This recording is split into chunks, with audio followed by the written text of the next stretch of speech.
Independent thoughts, independent life. This is Chad Benson. This is the Chad Benson Show. My name is Craig Collins, filling in. Thrilled to be here. Chad is back after the holidays. Just quickly, and first, I want to get to some things that Dr. Anthony Fauci has been saying over the last 24 hours, including this. If someone in your family isn't vaccinated, should you ask them not to show up?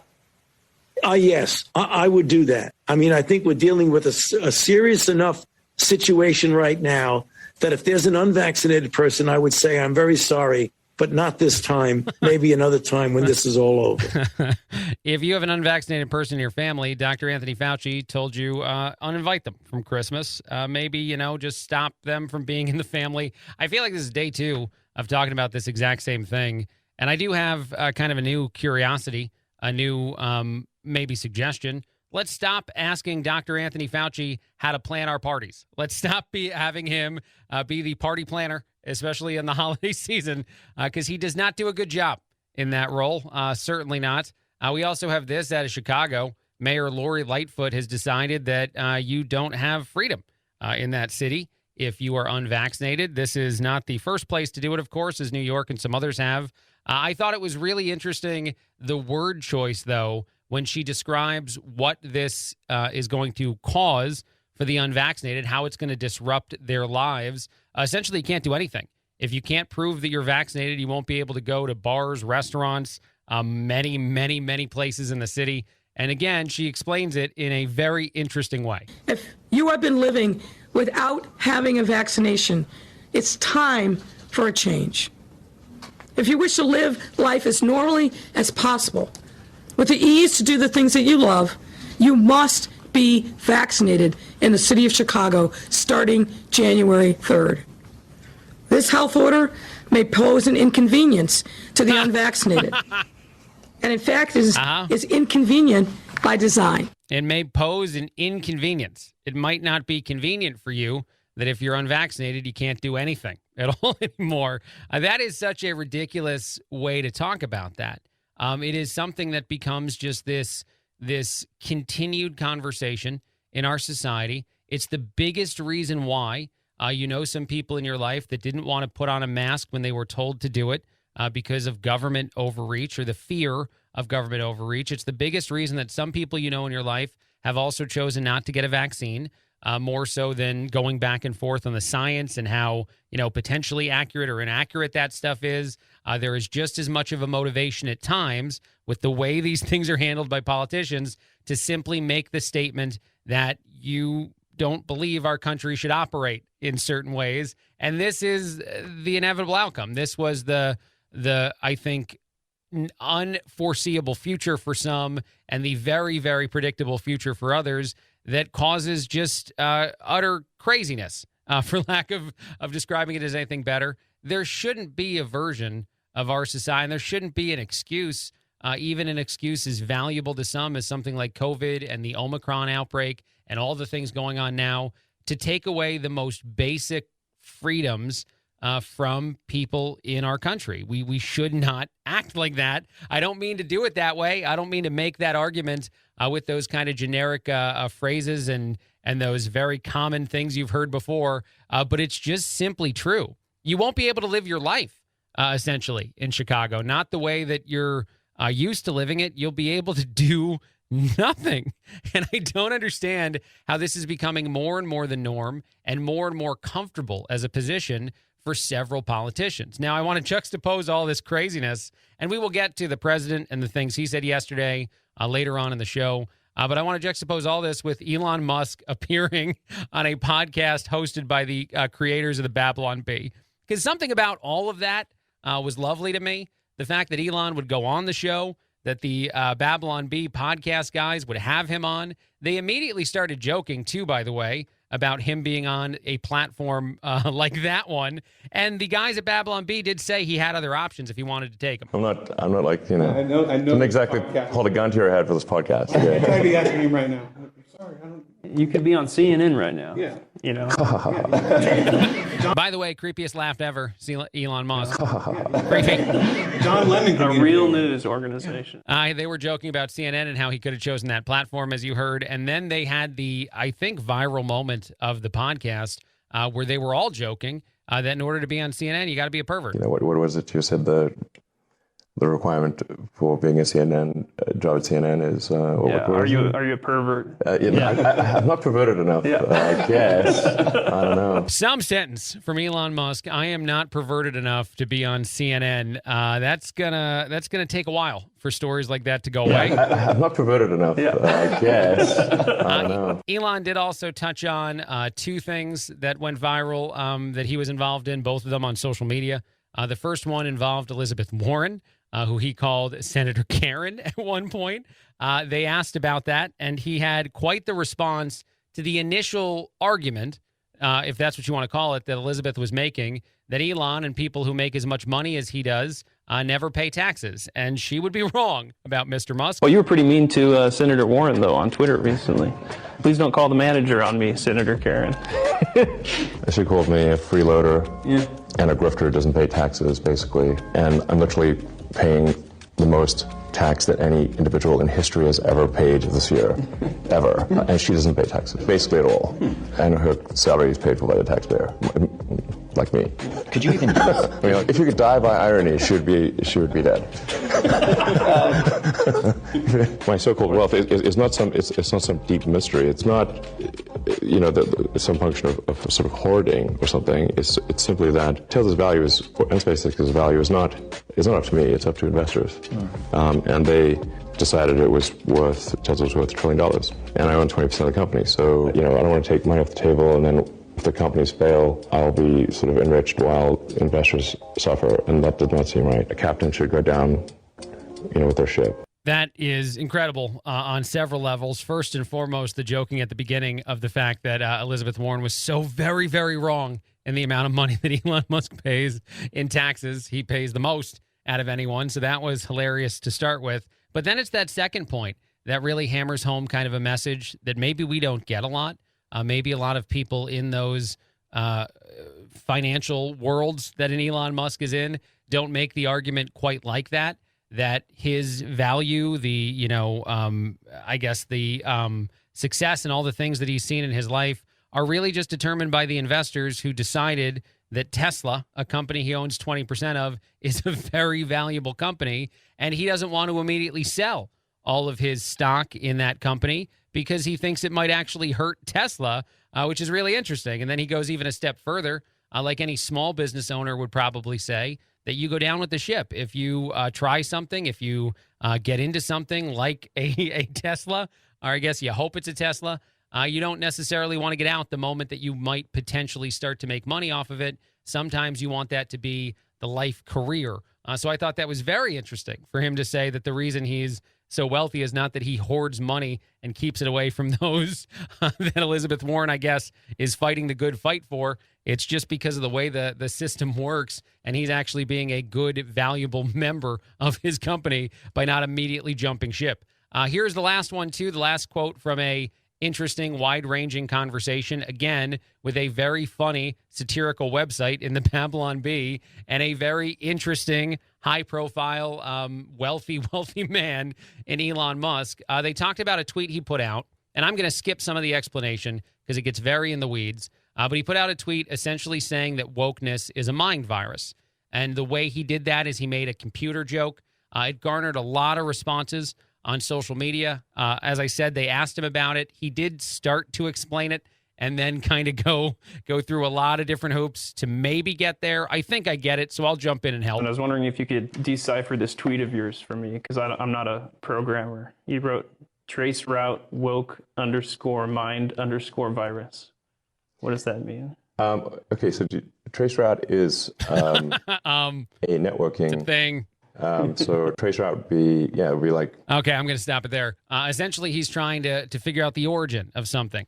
If you trace how something is created and on your computer, I guess that's a trace route. That's how I would have explained it. He went several roads to get there. But he said that with wokeness, with the mind virus that is wokeness, he was essentially making a joke as to like where to come from and where is it continuing to grow from?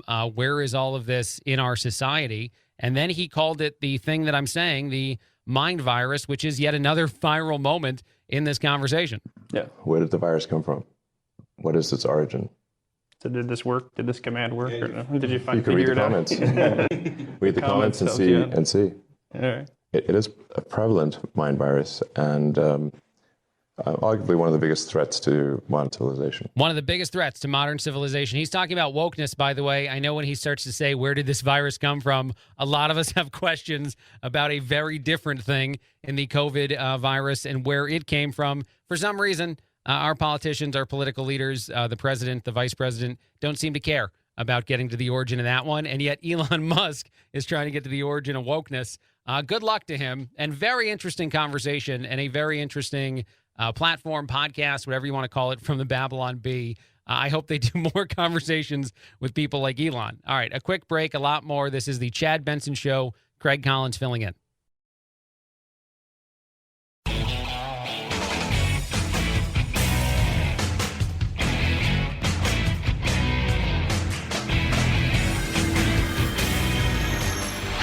Podcasts are American as hot dogs, apple pie, football, and sushi. Oh my goodness. No. Okay, maybe not sushi. Next time you have a craving for something sweet and tangy, download a Chad Benson Show podcast. Boy, that is good.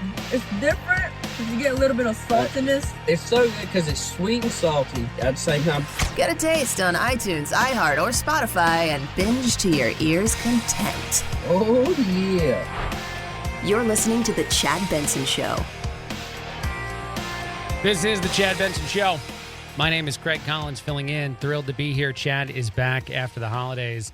The president's approval rating is at just catastrophically low levels, historically so. It's sort of amazing. It's sort of incredible to think and wonder if you can do any worse than the president has done in the first year. And yet, depending on what side of the political aisle you're on, some people want to pretend as though he's doing okay. I feel like it'd be very powerful if most people said, just like most Americans apparently are saying, that this is bad. This has been very bad, and it needs to get better lightning fast. And actually, a whole bunch of Americans have absolutely no faith that that'll happen anytime soon. I will talk more about that a little bit later on. I want to shift to some other more fun topics just before the holidays. I can't handle the news of the day for too long. I saw this story. I thought it was pretty funny. A mom went viral on social media. She put up a note that her 5-year-old son wrote her. What's significant about it is this is the first sentence her 5-year-old has ever written, and his sentence was, "I like wine." He has not had wine. The kid hasn't been given any alcohol. You don't have to worry. You don't call any parents groups or anything. I guess maybe the mom has some T-shirts and things that have the same sentence written on it, that she likes wine. The typical things you might see at some of those, convenience stores you buy clothing at. And she thought it was hilarious, put it up on social media, and many, many people agreed. Finley's first sentence, which I'm sure will come back time and again in his life. This is the conversation that you tell the first time he brings a girlfriend over. And just so you know, when he was little, the very first sentence he wrote on a piece of paper, "I like wine." But hey, look at that. Also 5 years old, starting to, write sentences on his own. I feel like I don't have any kids. I feel like that's good. I feel like that's the right time for that kind of stuff. All right, moving on.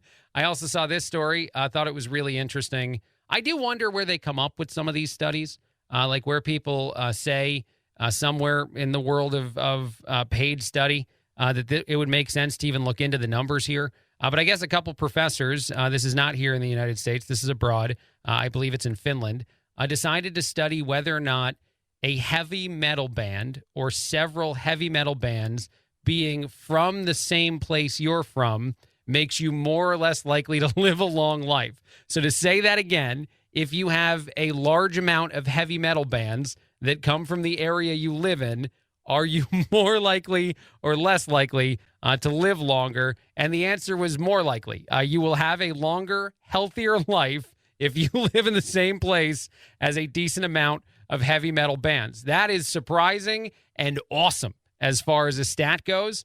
This is a very easy win now for anyone that has someone in their life that doesn't want to go to the heavy metal concert. but you want to hit it up. You're like, come on, man, we got to go to this. You can now say that it will provide a better life, a longer life, so many good things. However, I'm not really sure if it's studied if people wind up being fans of the band and go to the concerts. I think it's just live in the same area, which I guess then asks one other question. Why would a beneficial area for people to live in, a place that breeds healthier and longer living people, also create a bunch of heavy metal bands? I don't know the answer to that one. Why is it that if you're living in like a nice part of the world, you're like, man, you know what I really need to do? I got to launch this band now, and we got to be awesome. We got to go above and beyond at all times. But again, I think it's actually really cool. And I think that it's a very, very easy now conversation starter for anyone that's been skeptical in the past. Shifting gears again, I saw this story out of Texas. A family was dealing with a porch pirate, someone that was stealing some of their things in their front yard. I guess it started when they ordered a delivery of milk bones. They then found out that it wasn't a person. They weren't losing their packages because some neighbor or some jerk was taking them. It was the next door dog that was actually sniffing out things like milk bones and taking all the dog treats and burying them in their own yard, which is hilarious. The dog's name is Kit Kat, by the way. They discovered that was the perpetrator of the crimes via a doorbell, a Ring video doorbell. And so now they have a post up on a couple different social media platforms that have gone viral, and they've said that they forgive Kit Kat because, honestly, I can't believe this doesn't happen more.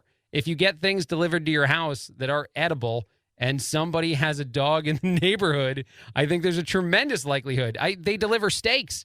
I can't imagine the temptation that it would cause Kit Kat if someone had steaks sitting out at that house right next door. But I'm glad that this has a happy ending. Of course, a bunch of the porch pirate stories are just infuriating for so many in our country. But if we found out that it was mostly just dogs doing this kind of thing, I think we'd all have a lot more ability to be understanding in that world. And just one more time, as I said, be extra careful then this holiday season when you're ordering things and having them delivered to the house. If for any chance you're getting something that is edible, make sure all the dogs in the neighborhood are not seeking it out and taking it. I love the story. I don't know why. I got to take a break. A lot more coming up. Craig Collins filling in on the Chad Benson Show.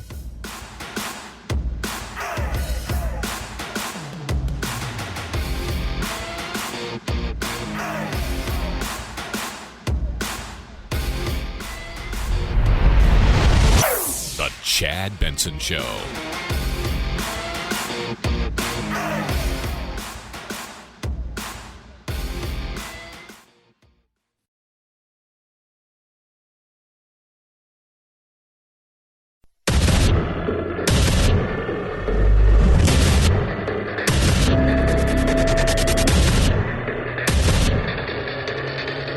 Independent thoughts, independent life.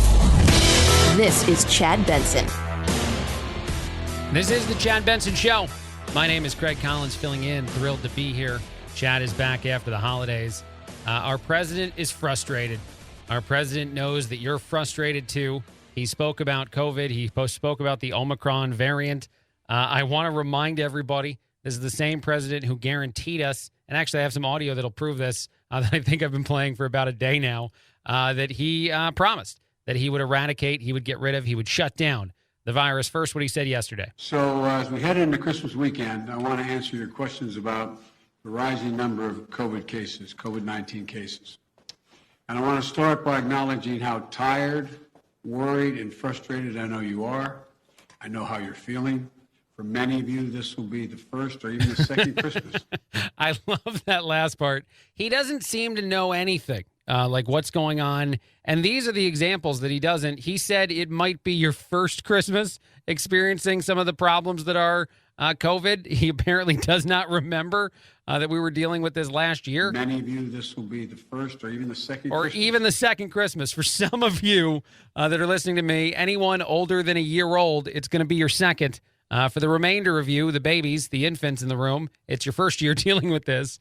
I do want to play it now. I want to remind everyone, and so here's a supercut of several of the times that our president guaranteed us if he got into office, he was shutting down the virus. What I would say is I'm going to shut down the virus, not the country. I'm not going to shut down the country. I'm going to shut down the virus. I'm going to shut down the virus. I'm going to shut down the virus. I'll shut down the virus, not the economy. I'm going to shut down the virus. Once we shut down the virus, I'm going to shut down the virus. I'm going to shut down the virus. I'm not going to shut down the country, but I'm going to shut down the virus. Shutting it down. And that's what this looks like. I would hate to see what it would be like if you were trying any less hard, because you've definitely shut it down incredibly well so far, Mr. President. That would be sarcasm. Biden also talked about PPP, which is confusing because that is the Paycheck Protection Program. He meant to refer to PPE. He described PPE, the equipment that protects you from, certain things like the droplets from coronavirus. It's just very interesting to think that they are both things. PPP and PPE are both acronyms. You just you went with the wrong one. That's why my administration has stockpiled and pre-positioned millions of gowns, gloves, masks, and ventilators. It's called a PPP. It's not what it's called, but that'll be fine. Let's move on. Biden also said that he's not supposed to do press conferences. This is something he says a lot. There's no way around it. This is, for whatever reason, a talking point that he's tremendously comfortable with, referencing that he is not really in charge of the decision-making in his administration when it comes to something as simple as talking to the press. The reason this matters, and I'll go ahead and play the audio in a second, is what it says to the world, what it says to his voters, what it says to everyone. I mean, this is a pretty typical joke in some capacities in our everyday life. Like, I make jokes all the time about how my wife is in charge of things, and I don't fight to be in charge of stuff, but I'm not the president. I'm not making decisions. I wasn't voted into an office to make decisions that matter to our society. Sometimes I'm asked whether or not I should eat Oreos for breakfast, and I say yes, and then the wife says no, and then we have regular breakfast because she's a much more responsible person than I am. But here is Biden once again making that joke, and then the press yelling a bunch of questions at him, and I don't understand how he can't tell that this signifies so much weakness in so many bad ways. I'm not supposed to be having this press conference. I'm not supposed to be having this press conference. I'm not supposed to stay here any longer. I'm not supposed to do this. You're leading our country, sir. If you don't have the authority to tell your staff that you're going to answer some questions for some press, what other decisions are getting made without you? And it's actually very funny because I played audio earlier this week of Charlemagne the God, of all people, the radio host, talking to our vice president and making a joke about how he's not actually the president. And actually, it wasn't even that much of a joke because I think Charlemagne was trying to talk more about the influence that Joe Manchin has had on agenda items since he's been able to crap on and take down, thankfully, the Build Back Better initiative and the legislation attempted there, at least for the most part. I don't know if anything will eventually rebound. It's just so interesting because these are the reasons why people ask, is he actually in charge? Is Biden actually doing any of the decision-making? It's because he constantly jokes about how he's not. I don't know how you can make that more evident, more obvious. He did also say that he understands people don't like mandates. They're not popular, very quick clip. I know vaccination requirements are popular for many. For many. I like the pause there, too, because he's like... vaccination requirements are popular. And he's thinking about it. He's like, wait, is everybody in on that boat? For many. Here's the thing about the vaccination requirement as far as, public support or anything goes. If you're someone who's gotten a vaccine, you probably don't care that much. There are a lot of people, myself included, I'm fully vaccinated, who do fight and do say it's wrong to have mandates. But at the end of the day, you followed the thing you're being asked to follow, so it's not disruptive to your everyday life.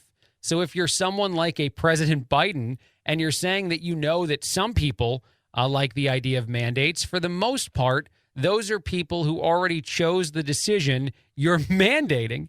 There's no example to compare this to in our society where you say a certain number of people follow a rule and then we choose to make it a rule. And in this case, obviously, of course, mandates should not be a rule. And then everybody else has to follow it. and you go back to the people who were following it the whole time and you ask them, hey, is this rule okay? Of course it is. It's always going to be okay to people who go a certain direction. And if those people feel, as strongly as our Democratic politicians do of forcing their opinion on others, I don't know what that tells us. I don't know how that helps us get to a place where we understand each other better. It is crazy. I have audio of Tony Blair, which is a weird name to bring up. Certainly not a person that's a politician in our country or even in his own as a former prime minister. But Tony Blair actually said on a statement he made the other day that if you're not vaccinated, you're an idiot. He just spoke those words. And again, it doesn't really matter if you think Tony Blair is accurate in saying that, if he's correct or not. What matters is a person who was a prominent politician feels comfortable enough calling some of the people in his country idiots. And that just continues to be kind of this narrative, this version of talking points that exists that's certainly not making you any more likely to get what you're trying to get done, which is to get you to convince someone to do something they've chosen not to do, to go the other way about it. It's just not how this exists in our society. And even more important, too, by the way, Biden did say a couple different times during the conversation that the Omicron variant was just completely unexpected, that no one saw it coming, the significance of it and whatnot. It couldn't have been projected or predicted at all.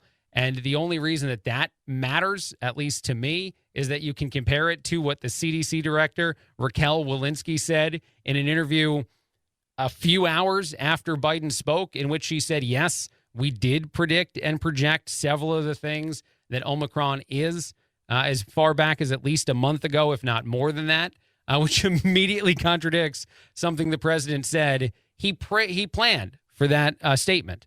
He took, more than a day after the announcement that it was happening to prep himself for it. How do you still get things like this wrong? Was the administration caught off guard? I heard you say a moment ago you knew this was coming, but then the president said today that Omicron has come faster than anyone realized. Right. Really important question. We heard about Omicron in the last weeks of November. And since that time, we've been following carefully with our colleagues in other countries. In those places, we have seen doubling times of this virus in the 1.5 to 3 day rate. And with those doubling times, we anticipated that we would be seeing this kind of increase from, 3% of cases to 73% of cases in around this period of time. So you're saying you knew this was coming? We have been following carefully the science, and we have been working hard as we anticipated this because we knew that Omicron had this capacity to increase at this rate. Got it. You did know that because the president just said mere moments ago, and the vice president said before that you had no idea. And again, that's also the other, big issue outside of just like doing things poorly, outside of things like the withdrawal from Afghanistan, the non-response to the influx of things happening at the border, influx of illegal people trying to cross into our country, all of these different moments where the response is just terrible. There's also this passing the buck, this blaming the past administration, blaming coronavirus for a myriad of things, inflation, all the different issues in our ability to get things, and all the different ways in which shipping has been so significantly impacted, and the supply chain has been such a struggle. The current administration takes blame for nothing. And I don't know if that's entirely unique. I know a lot of politicians don't love to accept any responsibility for things when they go wrong. But when so many things are going wrong, when essentially the house is on fire from all sides, I think it's even more harmful to your ability to convince the American people that you know what you're doing if you can't acknowledge it. If you can't say that, all right, these faults have been somewhat my own and they need to be corrected and need to be corrected soon, and I promise to do that in the new year. There is something refreshing. And the best example I can give, I guess, is if you work with somebody and that person makes some mistakes and denies that they made them. Because if you work with someone who continues to not do their work the right way, whether it's someone that might work for you or work closely with you, the biggest and most powerful thing they can do is acknowledge they're still not doing it right and figure out how to do it better. And the same for you. I think. If you work for someone and a boss comes to you a few times and is trying to correct you and get you to do part of your job a different way, the course to getting fired would be to keep telling them excuses. Every single time they say, hey, you know what? We just got to get you to do this and this differently. If you're just throwing out reasons why it's not your fault, you're not going to have a job for very long. I know we can fire the president. I know it takes a few years and you have to have another election. I sort of wish we could all just put our hands up and vote and be like, is Biden out? Because I think a lot of Democrats even now would be like, yeah, this isn't what we wanted. We were not expecting it to go this poorly. Does he know where he is?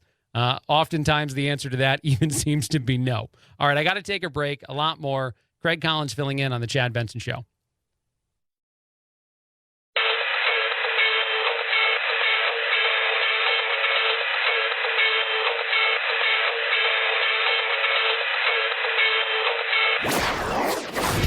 Don't let the Washington Beltway strangle you. This is where the exhausted majority comes to refuel, realign, and reevaluate. This is Chad Benson. This is the Chad Benson Show.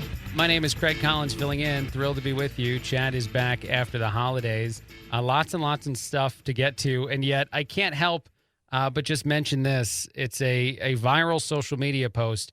Someone claimed, I know, I'm going to talk about it. Okay, fine. Someone claimed that all of Santa's reindeer are women. They're females. And the reason why they claim that is that male reindeer lose their antlers before Christmas. But that's not apparently completely accurate. And it's hilarious to me that people argue about things like this on social media, or that somebody even goes with a statement like that to be, I don't know, part of the society we live in now. Like, woo, let's go. All of Santa's reindeer are women, which is just a silly statement in the first place. Most male reindeer shed their antlers before Christmas. The antlers of castrated male reindeer fall off at a different time. So Santa's reindeer could be female. This is according to science and their answer, or castrated males. I can't even keep saying it. And this has caused a continued debate on social media as to whether or not we think that Santa would, spay and neuter. So that's the world we live in now, and these are the kind of things we need to argue about on social media. I don't need to argue about any of that on social media, but it is a viral post that I wanted to ignore it. Trust me, I did. I just couldn't do it. In other news, other things that I've seen, and I guess this is somewhat connected to the old story. It involves a deer, the last story. A deer broke into a sheriff's office in North Carolina and started to make quite a scene. The sheriff's office went ahead and put it up on social media. They put a Facebook message up about it that a lot of people liked, because the officers said that they provided a stern warning to the deer before letting it out of the county courthouse and the offices that it got into. That's a heck of a thing, by the way, and maybe like sort of holiday season-esque to just be sitting there at work at the courthouse or the officers sitting there at their desks, and you see this deer just kind of creating a rampage and running through. I think you do have to look for Santa first before you decide to take action. You do have to make sure this isn't some sort of play that you're being treated to during the middle of your workday. And then I guess I have another question kind of in connection to some of the stuff that's being talked about in the world of the holiday season, and a lot of this is online and social media. Someone recently went online and said that they do not allow, as best they can, I guess, because this would not be very easy to prevent, but do not allow their neighbors to park cars in front of their driveway for the holidays. This person gets very upset whenever that happens. They try to essentially cone off their home for just their guests or lack thereof. If they don't have guests come over, they don't want the neighbors to park cars in front of the house. This feels incredibly petty, in my opinion, to an extent. I don't know that you could really, truly stop this from happening since it is a public street in front of you. Although I can't say I 100% don't understand maybe where this is coming from. It's just misguided is what I'm going to say. Maybe it's just that you're not throwing a lot of parties. This person's not having a lot of people over this holiday season. They're becoming a complete Grinch, getting very upset and trying to take away everybody else's fun because I imagine this is going to cause more problems if you try to say this stuff and do this stuff with the old neighbors, you do have to keep living with them year round, even after party season is completely over. So good luck to you, and good luck to explaining the fact that you, for some reason, have decided that this is the year that you fight that battle. This is the year that no one parks in front of my yard. Although I also do wonder, like, if you ran out of the house, if this person is trying so hard to do this, that they actually, come running outside if someone does try to park in front of their house, how you'd react to that. How you would be the person, about to get out of the car and go to a party. I would move. I wouldn't leave my vehicle in front of the crazy person's house anymore. So it might be effective. I just don't know why it's happening, to say the very least. All right, one other quick one. Just one other quick thing, and then we'll take a break here. I did see this somewhat holiday related to a Christmas display in St. Paul, Minnesota. Had to scale back the amount of Christmas lights they were putting up because of quote-unquote fat squirrels. They were squirrels that just kept eating through the wiring, kept biting into, and I guess turning a lot of the lights off. And no matter what this city did, they couldn't prevent the squirrels from going rogue and diving into the electric cords. So they just decided to pull back on Christmas. I don't know why, but this feels like a tremendous bah humbug too. Craig Collins filling in. More Chad Benson Show in a bit.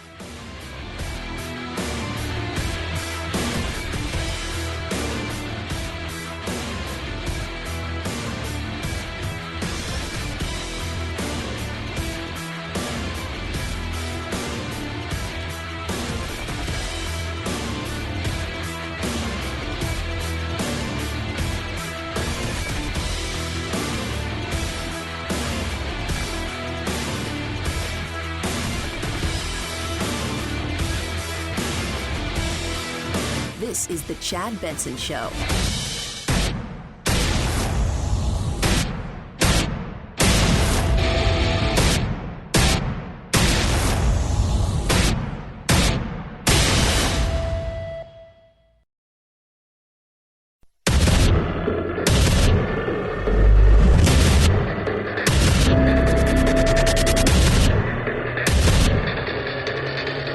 Independent thoughts, independent life. This is Chad Benson. This is the Chad Benson Show. My name is Craig Collins filling in. Happy to have you. Thrilled to be here. Chad is back after the holidays. Of course, the President of the United States spoke recently. That conversation, interesting to say the very least. And then actually Tucker Carlson's reaction to that conversation even more, I think, interesting. Before I get to that, though, I do want to play this first. Dr. Anthony Fauci is out there answering questions in the last day or so. I think this was last evening that he was talking about some of this stuff. I think this was an MSNBC, too. So, of course, a valid news outlet there. But MSNBC asked him if the term for fully vaccinated changes. Now, granted, out of Chicago, we now officially have the you got to be vaccinated to live your regular life thing. Out of New York, of course, we've had that for a while. If the term fully vaccinated changes, do those mandates change even further? And are we going to see other places, other big cities first, and then I guess a majority of the rest of the country eventually adopt those same strategies, which essentially, as I've said before, is really just continuing to push and see when and if, I think, our country ever really decides that it's too much. Because every time you're in a situation like a position of political power and you take away people's freedom, like they've done in parts of the country so far, if it doesn't really get stopped, if no one really, causes you to rethink that plan in a variety of different ways, then I guess you just keep going. But here is Dr. Fauci saying that, the vaccine, fully vaccinated term is probably going to include booster shots in the near future. Is the definition of fully vaccinated going to change to include boosters, Dr. Fauci? It very well might. I mean, it's almost a semantic situation. I mean, I want people to understand that when I and my colleagues say optimal protection, particularly against Omicron, is to get your primary vaccinations plus a boost. The semantics of what you're calling fully vaccinated or not for regulatory or requirement purposes doesn't avoid the fact that if you really want to be optimally protected, go get a boost. That's a very interesting way to somewhat avoid the impact that would be much more than just semantic and actually a requirement, depending on where you live in this country, to be fully vaccinated, if that means a booster shot or not, if you lose your job or not for the mandates that they're trying to put into effect. I love how all of that boils down to it's still a good idea to get all the shots, including the booster, from a Dr. Fauci. And it's really just a semantic argument, not one that'll be weaponized at all by politicians. All right. I do want to get to the Tucker Carlson statements he made because he went off on several of the things that the president had said earlier in the day yesterday. Tucker definitely feels, I think like maybe some Americans do, that for whatever reason, I don't know if it's woke and conspiracy related or just the world we live in today, Democrats seem to really hate Christmas, to say the very least. So here's Tucker on that. The Botox Napoleon in charge of Christmas. We could go on and play soundbite after soundbite just like those. It was an orgy of demagoguery today, all the words delivered with Joe Biden's signature lack of shame. Literally nothing embarrasses this man. Maybe that's one of the benefits of senility. But we're not going to play those clips. We've done enough of that this week and for the past year. Yes. It's too close to Christmas now, and that's the point. As its power wanes and its destruction of the ballot box looms on the horizon, the Democratic Party is trying to wreck your Christmas. It's their latest psyop. They can't convince you of anything anymore. You no longer believe them. Why would you? So they're trying to punish and terrify you into submission instead. It is a very interesting take to say that what's going on right now and the timing of all of this, not necessarily the timing as it relates to the Omicron variant, but just the timing around Christmas to force that level of, as Dr. Fauci actually said as well, if there's someone in your family who's not vaccinated, uninvite them to your Christmas party. Don't have those people around you or don't be around them. It feels like this is a by design version of causing conflict in the everyday lives of Americans to get people to go a certain way if they haven't chosen to so far in the world of the vaccine. And something that I remember talking about quite a few times last time I filled in on this show is the idea that a lot of studies and a lot of information demonstrated to Democrats, demonstrated to political leaders that them yelling at you didn't really have any impact in your decision making. Surprise, surprise. And if you remember, there was a time period when they said, well, people in a community actually need to be the ones that are telling Americans what to do because they're more trusted voices. So there was that moment when Democrats supported the idea of door-to-door salesmen, essentially, people that might be religious leaders in your community or other leaders knocking on your door, asking you to get vaccinated, and if you said no, telling you why you should. That obviously also failed because door-to-door sales is a tremendously difficult thing to do in the first place, and certainly in that world. So what's left now? To try to get everyone vaccinated and to do it because they believe, Democrats, that it is the absolute best approach to protecting yourself. They are doing this, I believe. They are disrupting your life in yet another new way by encouraging those around you to pretty much disown you. And if you're in places like Chicago, they're actually going to go further than that. They're not going to allow you to live your life. Now, as I say all that, I want to be crystal clear on something else. I am vaccinated.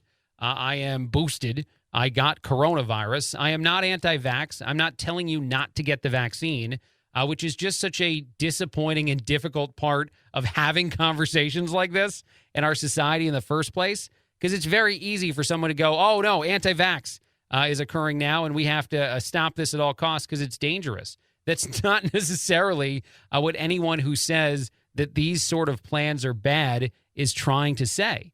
What they're trying to have a conversation about is whether or not it's appropriate for the government to mandate things like this to the degree that they are, especially in those smaller, well, those bigger cities, but those parts of our country that I'm talking about. And believing that it's wrong, believing that vaccine mandates that get you fired from your job if you don't go along with them, believing all those things are wrong is not believing that you shouldn't go get a vaccine. It's just understanding the complicated aspects of the society we live in.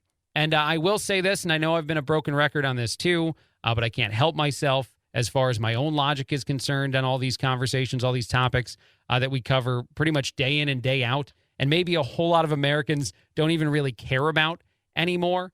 But a lot of the science in the world of the Omicron variant, it bears mentioning. seems to demonstrate a couple things that would make the vaccine push that's happening for politicians flawed.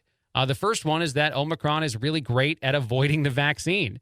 And what I mean by that, and pretty much all the vaccines, is that you're tremendously likely to get COVID and to transmit COVID, whether you're vaccinated or not. It's not really a significant percentage difference on either side when you compare those two things together. So especially because of the latest variant, getting vaccinated doesn't protect anyone around you. And that was one of the first arguments they made. And they made it a lot.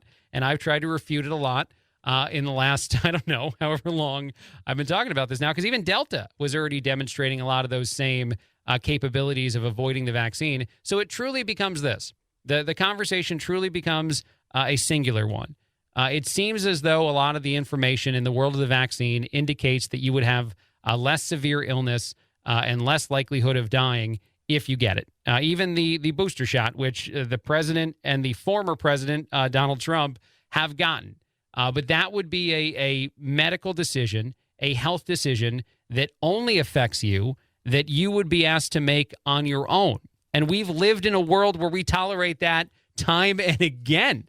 There's so many examples I could provide of someone deciding, even though the better move for me in my personal health would be this or that, I'm not going to do it. I'm going to do something else, maybe because I don't really care. And I could use very bad examples, things like, eating healthier as opposed to not eating healthier is better for you overall. I'm aware that those are poor comparisons for anyone that wants to throw something at a radio right now, but it's just simply the truth that our society often tolerates a medical decision, however, much we disagree on it, if the only person impacted by it, positively or negatively, is the person making it and nobody else. Nobody else in society can be impacted any differently. That is the world we're in now due to Omicron. The only, I guess, variable still worthy of any discussion is the amount of capabilities in hospitals and the potential for hospitals to have too many cases of COVID or anything else and to not be able to treat people.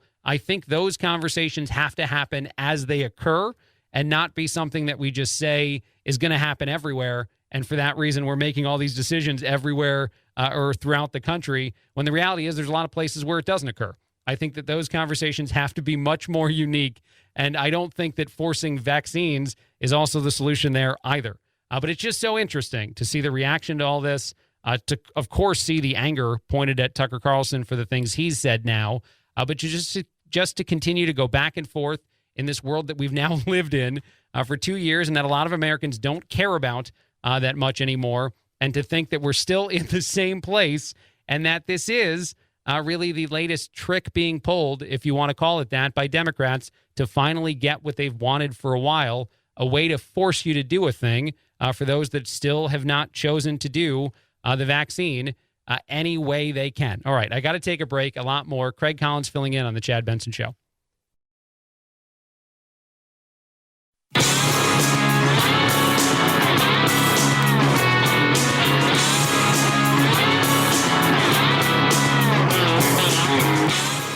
You stink like fear and white male privilege to me. I do often out myself verbally as a gender. My pronouns are they, them, and I'm proud to be a gender. Are you stupid? What? Are you kidding me? Not a great way to use your white privilege. Some people get it, some people don't. You're listening to The Chad Benson Show. This is The Chad Benson Show. My name is Craig Collins filling in. Look, it's almost the end of the year. And at the end of the year, I think a lot of us get, we just look back. We try to be reflective of the things that we've done.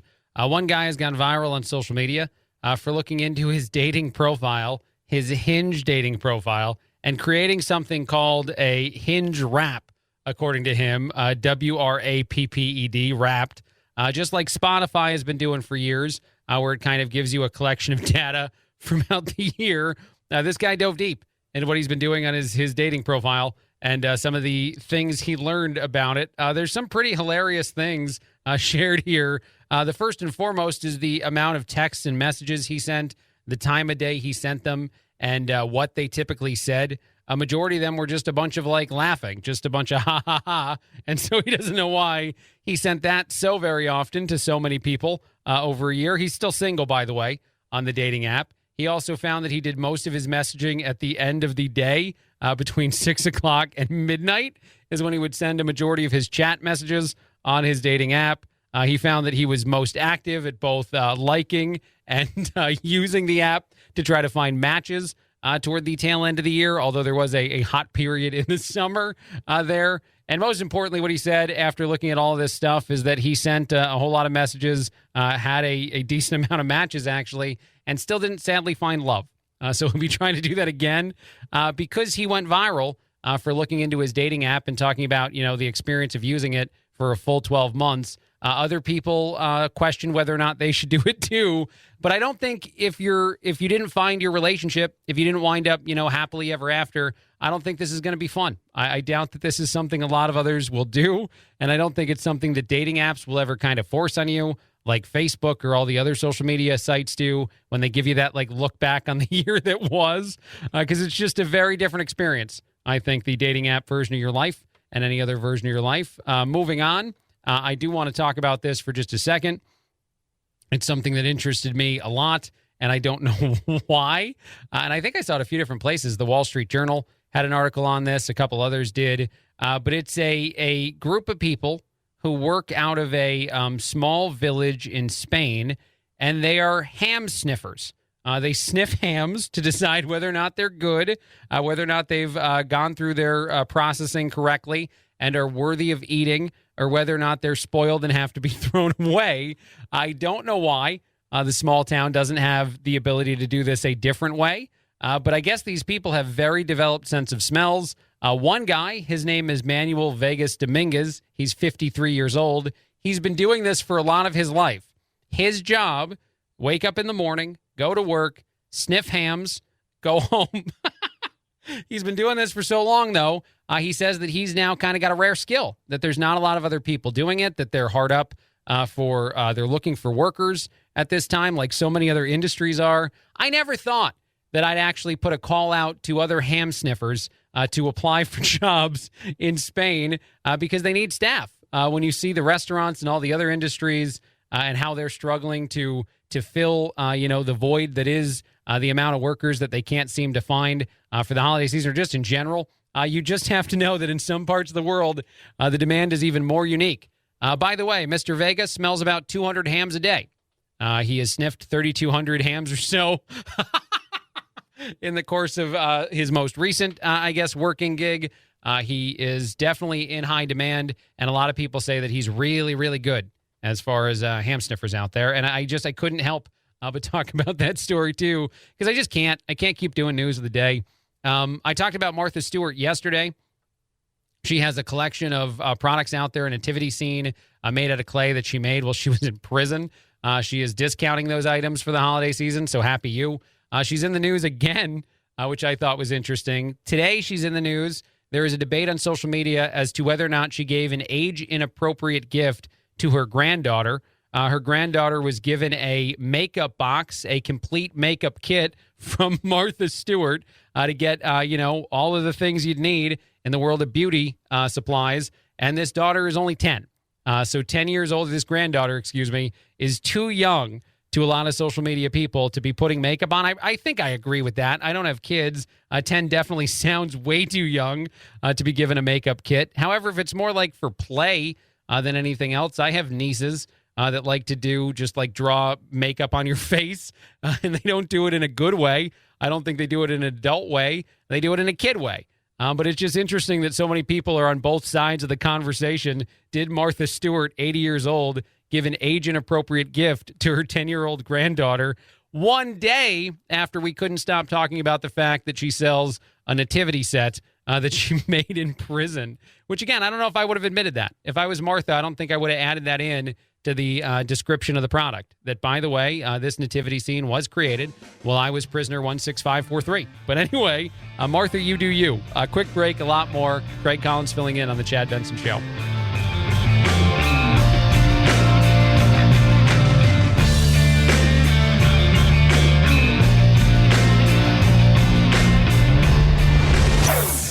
Chad Benson Show.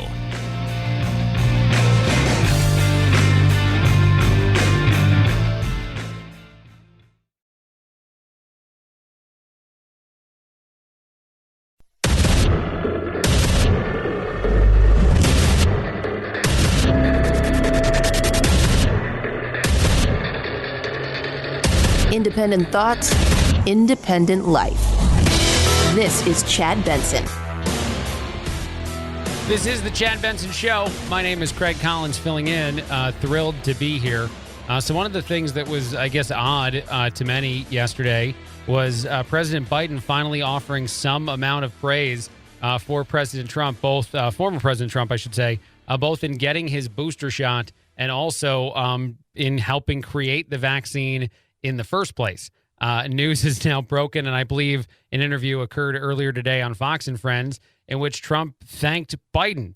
Former President Trump thanked Biden for the surprise praise, both in the world of the warp speed parts of creation of the virus and the vaccine in the first place, and then also the things about getting a booster shot. I think it is interesting.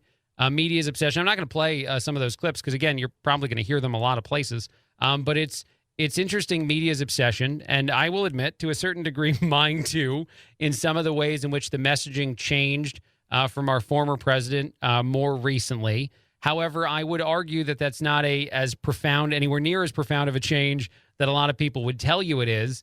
And more significantly than anything else, and this is talking more about the Bill O'Reilly audio with former President Trump from the other day, and the fact that he confirmed he's gotten a booster shot, and that he told Maggie Haberman at the New York Times that he's going to tell the truth about the vaccine. All of those things, they are really just a reflection, I think, of what a lot of people feel. There are a lot of people that feel as though that's the right road to take the booster, to take the vaccine. The difference, the significantly invaluable difference in all of this, is that Trump did say the other day, and will say time and again, that mandates make no sense. Because I do think that that's the only real argument that has value. I shouldn't tell you, and Tucker Carlson shouldn't, and former President Trump, and even current President Biden shouldn't tell you what to do in the world of getting a vaccine or not getting one. That shouldn't be the way in which this messaging exists.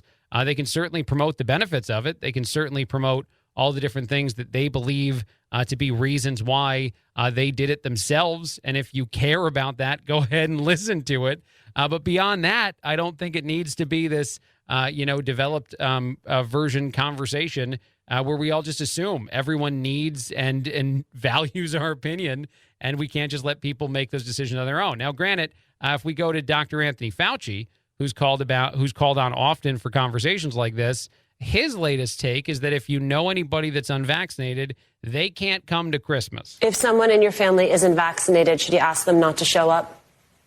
Yes, I would do that. I mean, I think we're dealing with a serious enough situation right now that if there's an unvaccinated person, I would say, I'm very sorry, but not this time, maybe another time when this is all over. It's crazy. There's so much craziness in the world. I have to shift gears. I can't keep talking about this or I'll go nuts too. I do like this story, so I'm just going to maybe hit on a lighter story, and then we'll go back to a serious one. And maybe that's how we'll handle it. We're so close to the holidays that it feels better that way.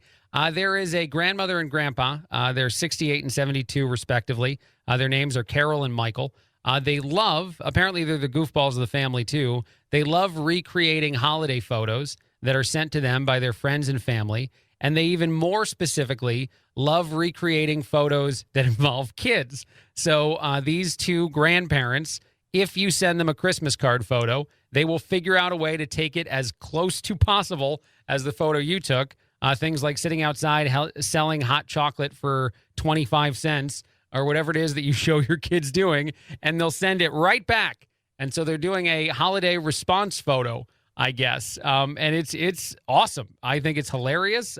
It's gone viral. Some of these photos, like when the 1-year-old son of one of their children was playing with a toy car in a photo, they sent one back with grandpa on the ground playing with a toy car. That this sort of thing is something I think we need a lot more of. And I actually kind of want to encourage people to send Christmas cards to Carol and Michael, but I don't want to give out any of their information And I don't even have all of it, actually. I'd have to do a little more digging because I'm not sure they're ready for that.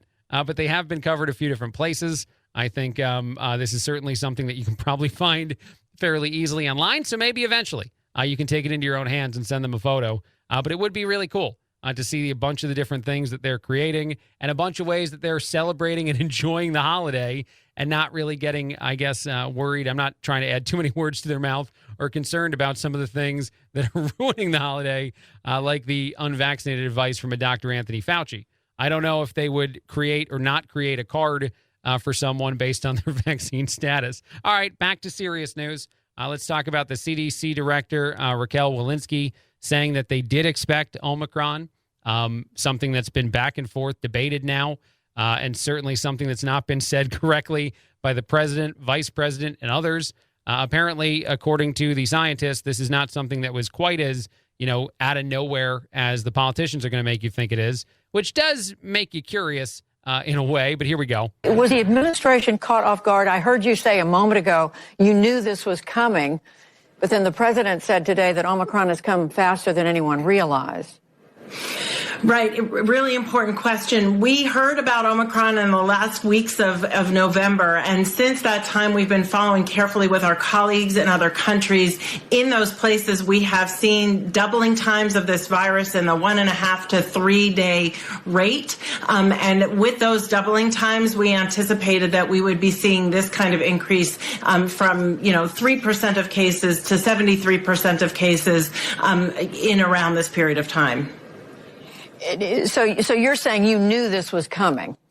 We have been following carefully the science, and we have been working hard as we anticipated this because we knew that Omicron had this. Well, you're saying you knew it was coming because with the other people, the politician people are saying that this is still shocking and surprising. You know what? I don't even care about that topic anymore because it's kind of very in the similar vein is the debate about why there aren't enough tests available for people. A question was asked of the president yesterday as to why there aren't tests. What's taking so long? Why wasn't this something that was more a focus of the administration? He laughed at that question, by the way, and kind of made fun of the reporter a bit for even asking it without actually valuably answering it at that. I can play that audio for you real quick, but then I'm going to play audio from about a year ago from our president that demonstrates he should have thought about this. What's your message to Americans who are trying to get tested now and who are not able to get tested and who are wondering what took so long to ramp up testing? Come on, what took so long? Come on. I'm hearing that from people who are trying to get tested now. This one, come on. What took so long? What are you talking about? This is Biden a year ago saying that it's a travesty. I think travesty is the word he uses, that we don't have more tests. We need to scale up testing so anyone who needs one can get a test.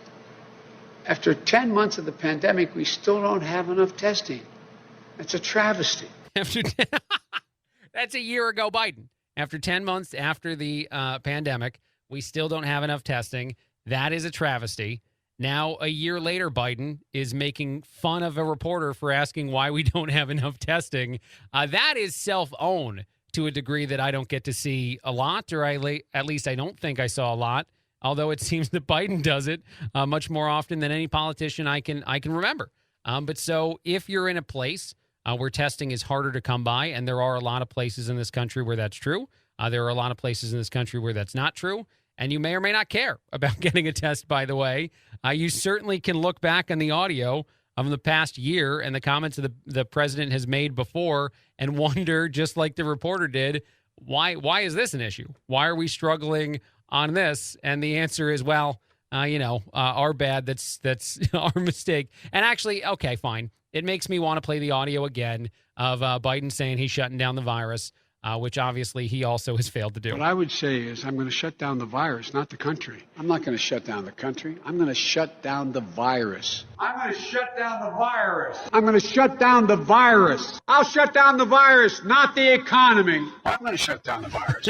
There's more and more of those.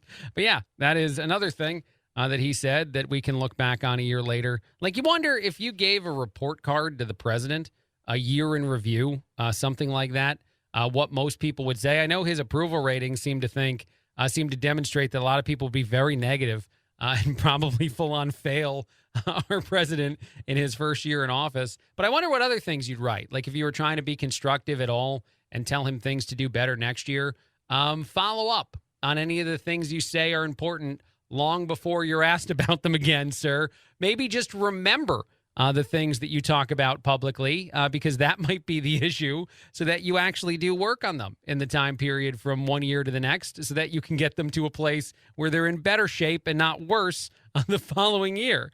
These might be just some of the pieces of advice. Remember, sir, you are the president. Stop calling other people who have roles in your administration, like the vice president or just other people, the president. And finally, and this would be my last big one, stop suggesting that you don't make decisions within your administration. It's causing a lot of problems. I'm not trying to help him per se. I'm just saying that if I were someone grading this person, and I were grading them, I guess, as a student in a classroom that they did not do well in, I would try to give them those little caveats of advice and then just honestly do better. I mean, when we look at things like the border, we look at things like what you did in Afghanistan, and like inflation is rising and you're apparently still trying to spend money, and Joe Manchin is the only one stopping you from doing it. Honestly, I guess the last piece of advice is just do a job that's not what you've done so far. Or maybe you just ask the guy to resign. I don't know. All right, a quick break, a lot more. Craig Collins filling in on the Chad Benson Show.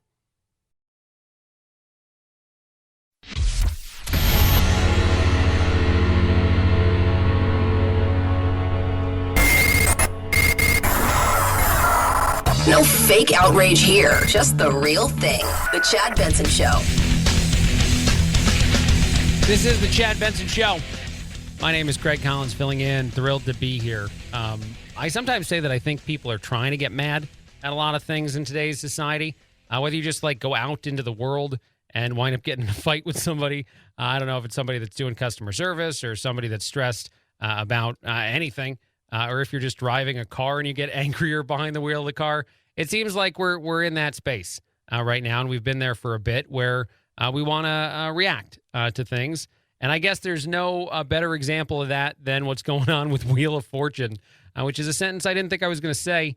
Wheel of Fortune apparently had another controversy the other night when a contestant was trying to win an Audi, and they were trying to solve a puzzle. And I guess they spoke the right word, but they did it after the buzzer. They actually did it eventually right before the buzzer had sounded. And the host, Pat Sajak, said, you know what? It's a tough call, but we're going to go with no. You didn't get all the right words at the right time. Choosing the right word, rubbish. The contestant eventually wound up struggling to get the $16,500 bonus prize. It's pretty hilarious to me that this isn't the first time that we've seen this happen. What are you doing was, by the way, the puzzle, and the first guess was choosing the right card, when the reality was the correct answer was choosing the right word, as I said a second ago. And again, even though you say it, and you say it second, and you say it before the buzzer goes off, apparently for some reason you don't win. The thing that I love about it, other than trying to explain it without having seen it, is the amount of people who are mad online. A bunch of people are saying, that's it, you've lost a viewer, I'm done. This is ridiculous. You're not following the rules of the show anymore, and I cannot have this. And I do think a lot of people are probably, reacting strongly, more strongly than maybe they even need to or care to about the world that is, this TV show, Wheel of Fortune. But I am amused, tremendously amused that we have controversy number 2 in the world of a contestant guessing something and being told that they're not, perfectly right or perfectly wrong, or they are wrong, in that world. All right, shifting gears to something I like a lot, and I know I talk about occasionally. It is a place on the internet. It is a subreddit on the reddit.com page that's called Am I the, and I'm just going to go with jerk. It's a different word. It starts with an A. I don't want to say it here. But Am I the Jerk is a place where people go. They tell a story about something going on, and they ask you if they're the jerk or if somebody else they told you about in their story is actually the one that's being the crappy person. I love this page because every so often the stories on it are pretty ridiculous. This one is a pretty easy question, though, probably to a lot. This woman went on and said that she has a best friend who was planning on visiting her. She's known that person for over 15 years. She's also been married for a while, and she's, happily married and has a kid with her husband. She has her best friend intent on staying with her, but she's got to be out of town. So she told her best friend she's not cool with that person staying alone in the house with the husband. I think the kid might have been in the house too, actually, and that she'd rather have them stay elsewhere. And she wants to know, after her friend got fairly upset and being told that they couldn't crash, who's the jerk? Is the person the jerk in her late 30s for not wanting hubby to have an alone night with your female friend? Or is the friend the jerk for not just deciding to get a hotel when that might be admittedly a little awkward to spend some time without your best friend, with their significant other, who you claim to be friends with? My reaction to the story is just to say that I don't think I would do it. I think I would be okay. I'm a happily married man. I trust my wife. I think I would be okay with the idea of my best friend and my wife. And I don't have one best friend anymore. I'm not a child. I have a few friends that I'm pretty close to. And I think I'd be okay in that world. I do think it would feel weird, though. And I wouldn't hate it if the buddy was like, man, nah, it's just going to be me and the missus. I'll grab a hotel, which is not what happened here. But again, also, I guess if the friend got pretty upset, it is a weird accusation you'd kind of have to make in order to say that they can't stay with you. You're kind of insinuating that maybe just left alone, your husband is too irresistible and your best friend is going to wind up, doing stuff they're going to regret. I don't know. It was an interesting question. I'd love to hear your answers. You can actually go to my Facebook page, facebook.com/Craig Collins Show, to tell me what you would do in that scenario if you had to leave and you left the best friend with the significant other for at least one evening. One last thing I wanted to hit on just because it went viral on social media, and I thought it was fairly bad, pretty interesting as well. There are these, wax statues of celebrities. Madame Tussauds and several other places, I think, do this, and a lot of them are real bad. I'm going to be honest. I don't think that they're all convincing. A couple are. I will go ahead and admit that after talking about it a little bit earlier today with a friend who said that there are some really great ones out there. That's true, but a lot of them are terrible. But this one might be the worst yet. It is a wax sculpture of Rihanna that looks nothing like her. Has caused a lot of people, not just her fans, to wonder what was going on. And I do think about that too, actually. If you're, hired to make the wax figure of the celebrity, even if you're not a fan, of the celebrity, like how challenging does it get? And when you just say it's good enough? What kind of artists out there like, I don't know, I see sort of the resemblance. Once you get the clothes on, the clothes that look stereotypically like whatever celebrity it is, maybe a famous outfit they once wore, no one will notice then. Everything will be fine. But this one, as I said, has gone viral. Lots of people commenting. One person saying, what is this actually supposed to be? Other people asking for it to be taken down immediately and asking where is Rihanna supposed to be in it. Maybe a little bit too strong, some of those reactions, but I don't know. Check it out. That's also on my Facebook page. Craig Collins filling in on The Chad Benson Show.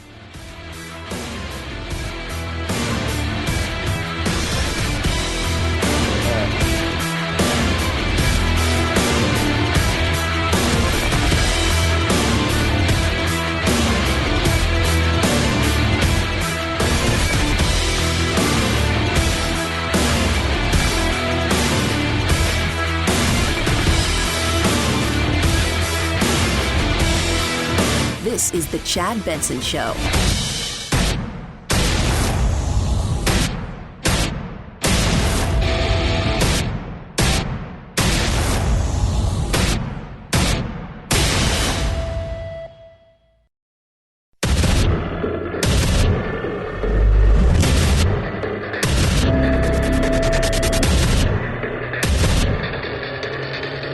Independent thoughts, independent life. This is Chad Benson. This is the Chad Benson Show. My name is Craig Collins filling in. It's happening more and more. It's very interesting. More Republicans are asking Senator Joe Manchin to consider switching sides. Mitch McConnell is one of the highest profile doing this, saying certain things about how it seems as though Democrats very much do not want you in their party. And we have a valuable and open position ready for you if you'd like to switch sides. I don't know that Manchin will have a level of interest in that. He has certainly been someone that has been in opposition with his party for quite some time now on several issues, but he is someone that certainly still has a lot of values that don't exactly merge with Republicans' way of thinking. It's just interesting right now, the difference in how this sort of thing goes, right? That if you're someone that's on the right and someone that's on the left, the way in which you approach Joe Manchin is for one side to vilify him and the other side to openly court him onto their team, per se, because it would create a majority, obviously, within the Senate. And it's something that I don't know how often we see those kind of things change because of high-profile things like this. And it would be fascinating to see it actually occur, because what it would truly say is that Democrats are so very, very bad at their ability to understand and communicate internally. They just can't seem to get on the same page on a lot of things. And I've said before, it's probably because their leader, if Biden is their leader, is atrocious at best and certainly not someone that captivates anybody. But for the infighting to get this bad, for the AOCs of the world to be out there crapping all over Manchin, for pretty much everybody, honestly, on the Democratic side of the aisle that's being put in front of a microphone right now to say that he's a problem, seems to totally misunderstand this potential opportunity, or just the place in which Joe Manchin comes from, the people that he represents, and the values that they have, and treating those people like they're not part of your party. Well, it might make them very well not part of your party. I do want to touch on the Elon Musk interview. I thought it was very interesting with the Babylon Bee. I wasn't aware that the Babylon Bee did, the podcast that they were doing. I know that they have a very funny satirical website out there, so I apologize to them for not knowing about all this stuff that they're doing right now. And I didn't know that Elon would go on the show. He did make the same joke about how he wasn't exactly begging onto their platform, but it wound up causing one of the most viral moments of the interview. I'm not like, I don't exactly hold a gun to your head for this podcast. Yeah. I could be asking him right now. Sorry, I don't. You could be on CNN right now. Yeah. John Lennon could be a real news organization. I still love Elon Musk's laugh. Here we go. What was it you said the requirement for being a CNN job at CNN is? Are you a pervert? I'm not perverted enough. I guess. I don't know. Wow. That is one of many takeaways from the conversation. Elon also better described his Twitter fight with Elizabeth Warren, someone he called Senator Karen, and someone who said that he wasn't paying any taxes of any kind. She was wrong. Well, you were pretty mean to Senator Warren, though, on Twitter recently. Please don't call the manager on me, Senator Karen. She called me a freeloader and a grifter who doesn't pay taxes, basically. And I'm literally paying the most tax that any individual in history has ever paid this year, ever. And she doesn't pay taxes, basically at all. And her salary is paid for by the taxpayer, like me. Could you even? If you could die by irony, she would be dead. My so-called wealth is not some. It's not some deep mystery. It's not, some function of sort of hoarding or something. It's simply that Tesla's value is, and SpaceX's value is not up to me. It's up to investors. And they decided Tesla was worth $1 trillion, and I own 20% of the company. So, I don't want to take money off the table, and then if the companies fail, I'll be sort of enriched while investors suffer, and that does not seem right. A captain should go down, with their ship. There's not a lot of things you can object to in every part of that statement. First, the jokes, and I'm sure that someone will be up in arms and say that Elon Musk in some way, shape, or form threatened Elizabeth Warren by joking that if you could die by being utterly, totally, and entirely wrong about something, then that's by irony, he said, then that's something that, could have occurred there.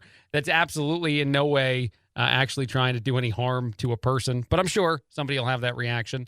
But other than that, the other thing that's so funny about it is actually describing what it's like to be as wealthy as Elon is, to pay as much in taxes as he does, and to not necessarily be hoarding all that wealth from other people, but just to still be invested in the company that's worth as much as it's worth because he believes in it.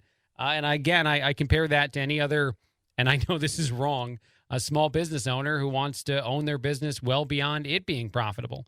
You want to own it because you got into it and you care about it, you don't need to immediately jump ship. And honestly, I don't even think really that's the argument anyone's trying to make. But just so interesting that Elon would say, I'm not like keeping all, I don't have a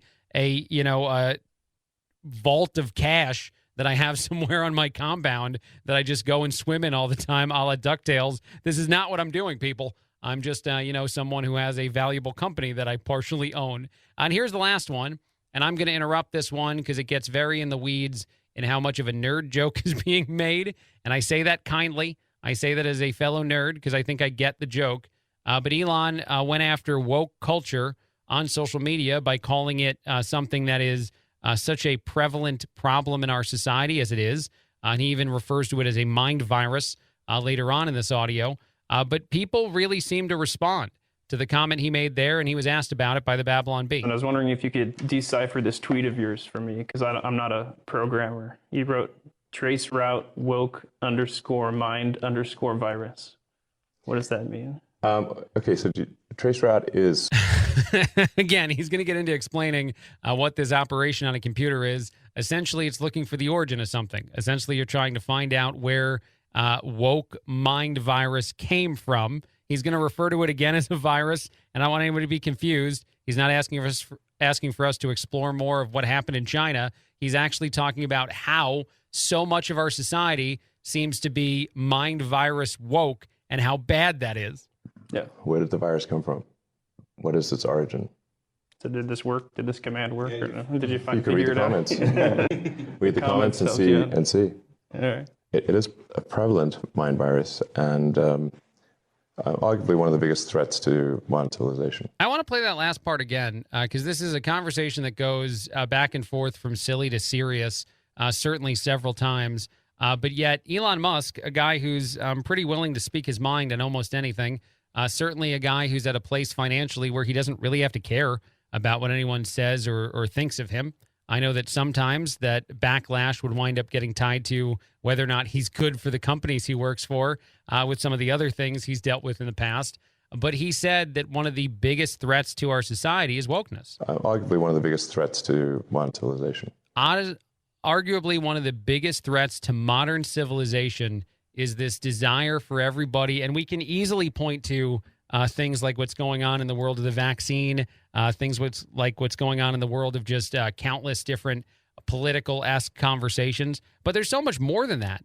There's so many other scenarios now in our society where it feels like most people believe not only that their opinion matters so tremendously to everyone else around them, but that everyone needs to share said same opinion. And I think that that's, if I want to do my version of the, exploring the origin thing that Elon Musk was doing, that is where I would start, is that by asking, in most of these scenarios we see go viral, where someone seems to be woke policing someone else or woke policing as a group, some celebrity for some reason, if the reality of all of that, if it all can be just kind of whittled down to some person believing that their opinion is way more important than it is in our society and making sure that they voice it as much as possible, I think we get away from, we go back to the world that many of us might currently live in, by the way, or many of us would like to see exist a lot more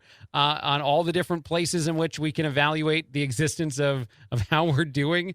If we all just accepted that fact, that my opinion doesn't matter to you. Obviously, of course, if you're listening to this radio show and you haven't turned off my fill-in shift, my name's Craig Collins, by the way, on the Chad Benson Show. Maybe it matters a little, but I shouldn't assume that my opinion and that anybody else's matters, and that's okay. The other thing is it's not remotely offensive if I don't care at all about what your opinion is. And this is something I've been talking about today a few times, but even Dr. Anthony Fauci, who is a medical expert, an infectious disease expert, all of the things, he's certainly someone who's got a valuable, credible opinion, even though he seems to use that valuable, credible opinion and then turn it into a political statement a lot more often than he should. But he's someone that does.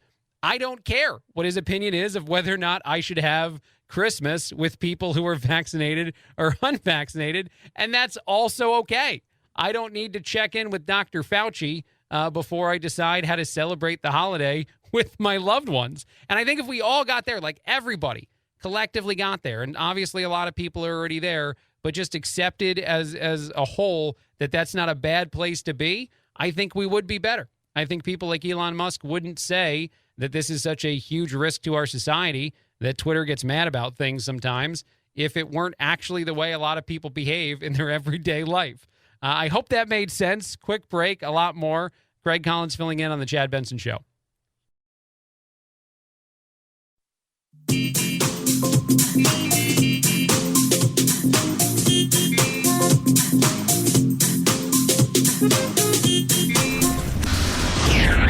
I usually don't get into politics. As an ordinary suburban housewife, I feel a little disrespected. I teach my children not to name call. You are a blabbermouth! Come on, man. Guys, can we please keep the chatter to a minimum? Chad Benson. Just a loudmouth. This is the Chad Benson Show. My name is Greg Collins filling in. Thrilled to be here. Chad is back after the holidays. It was kind of interesting having Tuesday night football. I know that there have been some scheduling changes in the world of football, but the Philadelphia Eagles took on the Washington football team. A better name definitely needed in the world of NFL games last night. And a lot of people started talking about Eli Manning on social media. The reason why is because a Philly fan threw the double bird at the screen live on television during the game, something that Eli said he was used to after years of being a quarterback in New York and getting the double bird thrown at him a lot of times, which would be the two middle finger salute, essentially. This is something, again, that you saw last night on television, and everybody said that Eli is vindicated, even though he also, when he talked about it back a few weeks ago on the Manning cast, something I can't recommend more, by the way. I do really enjoy the Manning cast. I do feel like it's a really fun way to watch a football game. I don't know if I do it week in and week out. I skip sometimes, and the guests can be more or less interesting. But having two very knowledgeable quarterback people just sitting there discussing football the way they do is something that's definitely often more interesting than what you get if you're watching just the regular broadcast. But the fact that this happened and the fact that, Eli essentially, not that you didn't know this if you weren't already a football fan, that Philly fans can get rowdy in a way that's unique. But it was just something that everyone said. They were very happy to see. And Eli even responded to a lot of the reactions on social media by saying, "I told you so." No word yet on whether or not ESPN feels any better or worse about what he did when he was showing off his own version of it. He obviously can't be in trouble for it since that was on cable television.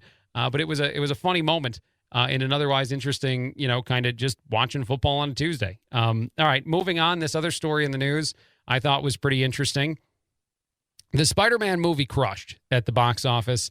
One of the highest grossing movies in the history of cinema. I think the second highest now officially grossing movie of all time, at least for an opening weekend.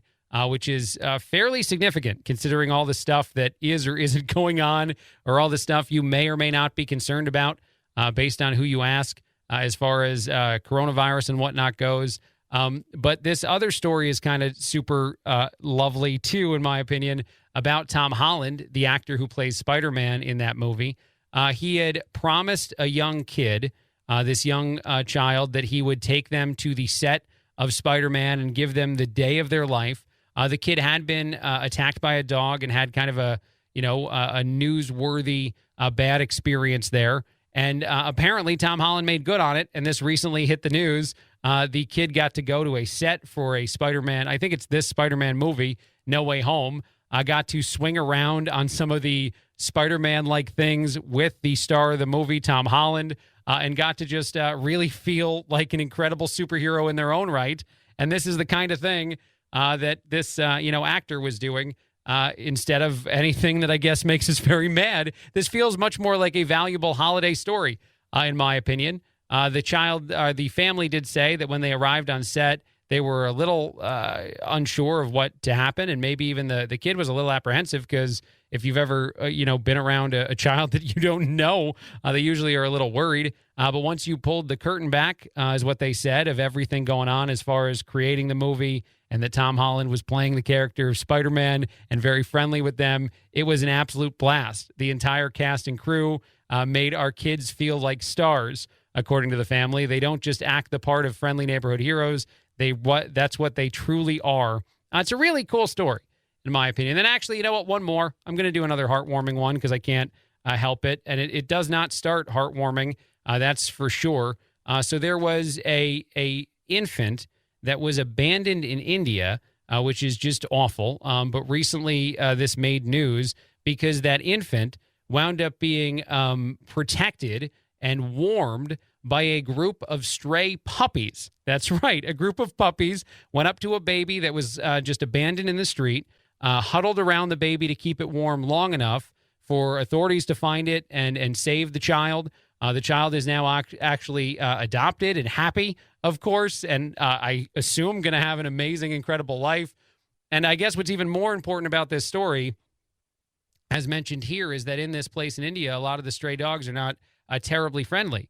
But for whatever reason, a group of baby dogs, a group of puppies, decided to help be a part of a solution to a problem they probably didn't understand. It's adorable at the end of the day, the way in which this all happened. And actually, you know what? I make jokes sometimes about how dogs are better than cats, and I'm always kidding. I'm not trying to actually make any of the cat people very mad. But if I were trying to point out another story that proves me right, it would be this one. Puppies save baby's life by just cuddling next to the baby. I don't think you hear that story a lot with cats and kittens. That's just me. That's my assumption. Don't come after the messenger. This is the Chad Benson Show. Craig Collins filling in. Quick break. A lot more coming up in a bit.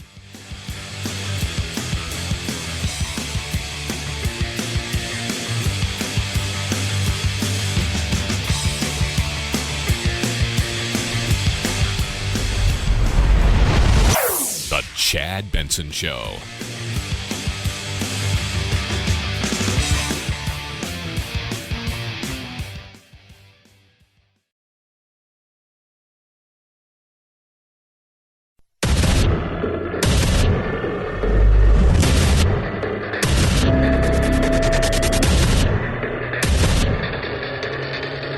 Independent thoughts, independent life. This is Chad Benson. This is the Chad Benson Show. My name is Craig Collins filling in. Thrilled to be here. A couple quick things from our president. First, he said that the supply chain issues, they didn't occur, even though they did. Even though if you're someone who hasn't gotten the packages you wanted in time and might not get them in time for the holiday season, your president is here to tell you, stop talking, you're wrong. Brought together business and labor leaders to solve problems. And the much predicted crisis didn't occur. Brought together business. I love that so much. The much predicted crisis just didn't occur. We didn't see it. We didn't see a whole bunch of supply chain issues, even though we did, and we still are. And even candy canes, apparently, as far as like Christmas things that might be difficult to get, candy canes are in short supply in certain places. There's also this that the president said today. And nobody making less than $400,000 a year will pay a penny more in federal taxes. That is simply a lie. That no one's paying more than nobody making less than $400,000 a year will pay a penny more in federal taxes. I love that you can just lie like that, and that's not challenged in anywhere near the same capacity that the past administration was challenged for pretty much anything. They said you could just look at a camera and be like, yeah, no, our Build Back Better plan that got destroyed by one man, by Joe Manchin, wouldn't have cost you anything. It was completely free, completely paid for, not true at all, but that's totally fine. We're just going to ignore that and say it again, and hopefully eventually say it enough times that you think it's true. I do want to also play this audio from yesterday.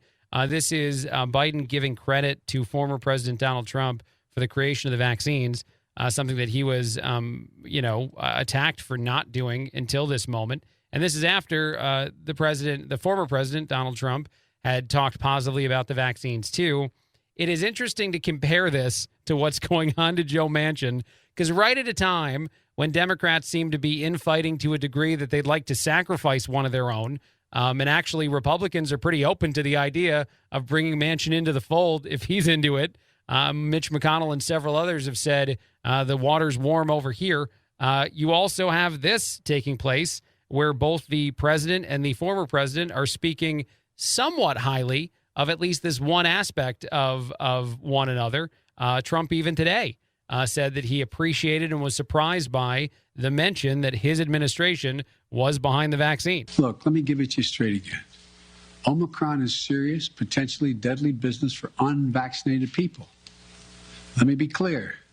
Thanks to the prior administration and our scientific community, America is one of the first countries to get the vaccine.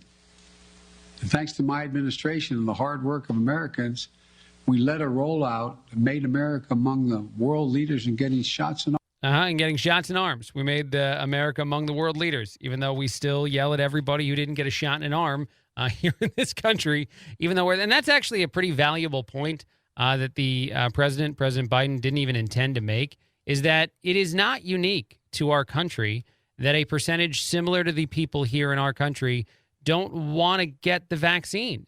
And you can't blame Trump and Republican politics in other parts of the world for this same kind of hesitancy, this same kind of decision-making. It's just a part of the society we live in. And yet we never really talk about that in relation to any of this. We never bring up the fact, even though our president just mentioned it there, that America is actually doing fairly well, even compared to other developed countries that would have just as much access as we do to the vaccines. A couple other quick things I just want to play of the president, including what he said about the likelihood of this being, a frustrating and challenging time for Americans, and then also misremembering, I guess, if I'm going to steal a term from, I think that's from Roger Clemens. If you want to just claim that this is the first year that anyone's dealing with disruptions on their Christmas, I guess you can do that too, Mr. President. So as we head into Christmas weekend, I want to answer your questions about the rising number of COVID cases, COVID-19 cases. And I want to start by acknowledging how tired, worried, and frustrated I know you are. I know how you're feeling. For many of you, this will be the first or even the second Christmas. I love that so much. For many of you, this will be the first, maybe the second. I don't know. I'm not really sure where I am right now. I'm not sure what's been going on.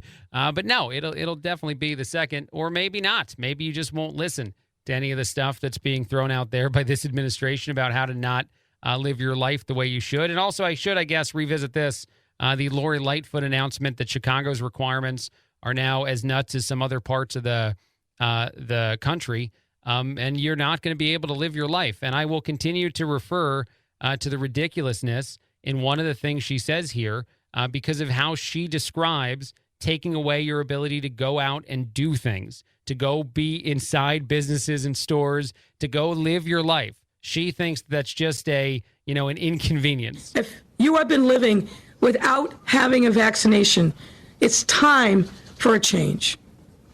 If you wish to live life as normally as possible, with the ease to do the things that you love, you must be vaccinated in the city of Chicago starting January 3rd. This health order may pose an inconvenience to the unvaccinated. And in fact, is inconvenient by design. Yeah, it might cause an inconvenience. And by that, again, she means it might cause you to not be allowed to live your life in any of the ways that you expect to live it. One other quick thing, I want to shift back again to the President of the United States, another piece of audio I meant to play, talking about the economy that he inherited when he came into office and how it wasn't just in crisis, but it wasn't working for working people. There are aspects of this that are ridiculous to say as well, and certainly the challenges within our economy. This is one of the only times that you could just point to COVID as being a part of the problem, but it's not nearly what he's about to describe it as. The economy I inherited nearly a year ago wasn't just in crisis. It wasn't working for working people. I told you that's the reason I ran. It's about time the middle class and working class people got a shot. Year after year, economic growth was too low. Wages for the middle class were stagnant. And the number of people starting new small businesses was declining. Over this year, we've acted, from the American Rescue Plan to the bipartisan infrastructure law, to change this trajectory. We have changed a lot of things. Inflation has also outpaced any of our changes, which means that none of them really matter. Sorry, Mr. President. To build an economy from the bottom up and the middle out. And to finally give, and by the way, when that occurs, wealthy people do very, very well. We're not trying to punish anybody. They do very well. Working people in this country, the wages and benefits they deserve, is about time they start to see it. It's about time they start to see it. And if that means that inflation also goes up to a degree that makes all of that progress irrelevant, well, I'm going to ignore it. I'm not going to talk about that part. Why would I? And why would you?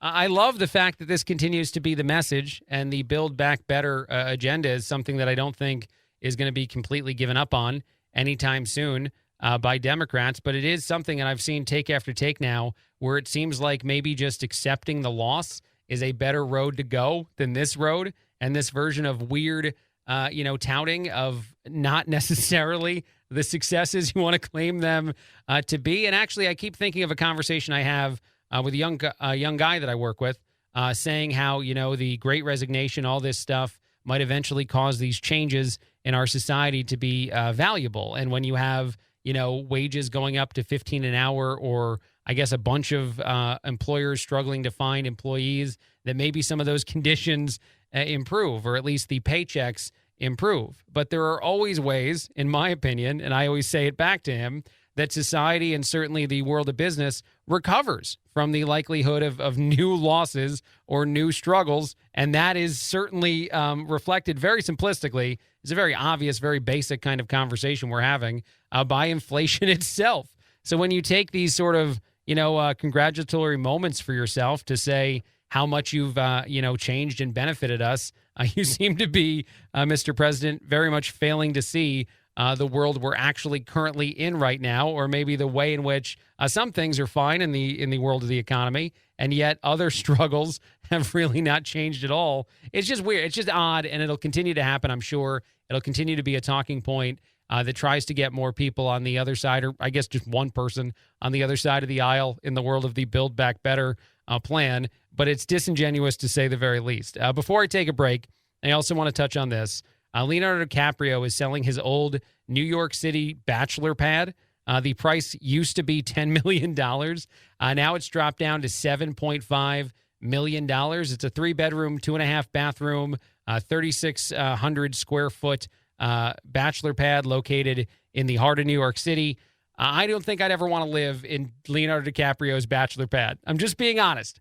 I've known some people in my life, certainly not people that maybe dated as much as Leo did, but people that had a bachelor pad of their own, some of them in the city of Chicago, and that's not a place I'd ever want to purchase. That's not a place I'd ever want to live. I thought it was interesting that it dropped in price. The initial asking price used to be way, way more.